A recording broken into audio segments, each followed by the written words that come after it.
What if I told you that the most dangerous people in your life are the ones you never suspected? Not because they scream or betray you outright, but because they quietly drain your energy while smiling.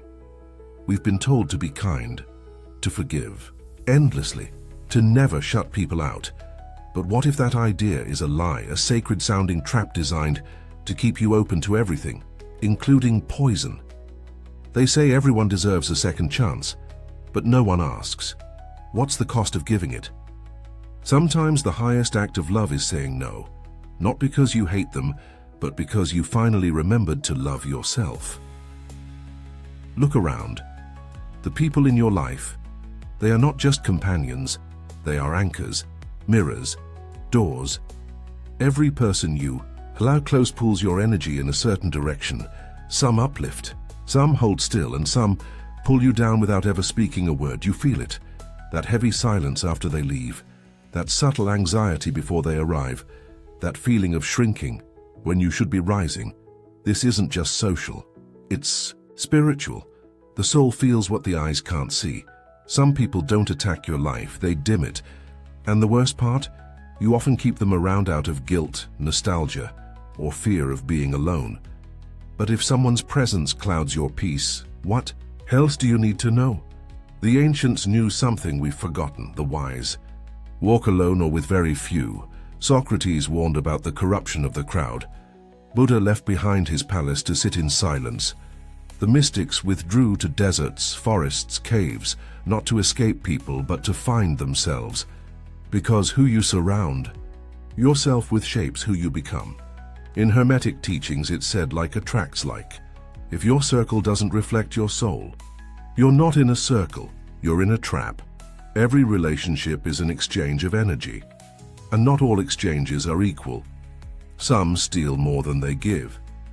So ask yourself, are the people near you fueling your growth or feeding off of it? Compassion is a sacred thing, but like fire, if you don't control it, it burns you first. Modern spirituality says, be kind to everyone. Love without condition. Never judge. But unconditional love doesn't mean unconditional access. There's a difference between helping someone rise and tying yourself to someone who refuses to move. You are not required to set yourself on fire to keep someone else warm. There is a time for love and a time for distance. Compassion is not about staying. Sometimes it's about leaving before you lose yourself completely. Here's a truth that cuts deep. You don't just attract what you want. You attract what you are. That toxic friend you won't let go of. That relationship you know is wrong but still return to. They're not mistakes, they're mirrors. Each one reflects how you see yourself, how worthy you believe you are, how much peace you think you deserve. It's not about blaming yourself. It's about finally seeing every critic in your life echoes your own self-doubt. Every manipulator mirrors your fear of speaking up. Every emotional vampire thrives where you refuse to draw a line. They don't stay because they're powerful. They stay because you've forgotten that you are. Letting go is not cruelty. It is ceremony. It is not rejection. It is realignment. When a snake grows, it sheds its skin. When a tree thrives, it drops dead branches. Growth always looks like loss. At first, there will be guilt, sadness, doubt. But beneath that, freedom, because separation is not about hate. It's about choosing your soul's path over someone else's comfort. Not everyone is meant to come with you, and that's okay. Your energy is sacred, your peace is holy, treat them like it. After you let go, comes the silence, the void, the echo of everything you just released. And it hurts. You'll feel emptiness even when you know you made the right choice. You'll question yourself, maybe even grieve. But the void is not your enemy. It's your teacher. This is where your frequency recalibrates, where your identity resets, where your next chapter begins quietly. Most people run from this silence, so they return to what was killing them just to hear noise again. But if you stay, if you endure the stillness, you'll emerge reborn, and you won't just be alone, you'll be clear. Once the dust settles, you'll notice something beautiful. The right people start to appear, not because you chased them, but because your energy finally became a match. You begin to attract from alignment, not desperation. They won't feel heavy, you won't feel small. These relationships don't need fixing, they feel like breath, like peace, like home. One soul-deep connection is worth more than 100 shallow ones, so stop seeking to be surrounded and start seeking to be aligned. Your circle should be sacred, not crowded. You are not a public park, you are a temple. Not everyone deserves to enter, not everyone should have access. This isn't about ego, this is about energy. Every person you allow in speaks to what you believe you're worth. So protect your space, filter your circle, honor your boundaries. The people around you are either building your temple or tearing it down from the inside. Choose carefully, because your peace is not negotiable. They say connection is everything, that you should open your heart to everyone, is forgive endlessly, never shut the door. But here's a truth no one tells you. The more people you let in, the more of yourself you lose. Not everyone deserves access to your energy. Not everyone is meant to stay. We don't realize it, but some people are not visitors in our lives. They're invaders, not because they're evil, but because their presence slowly erodes our peace, our clarity, our sense of self.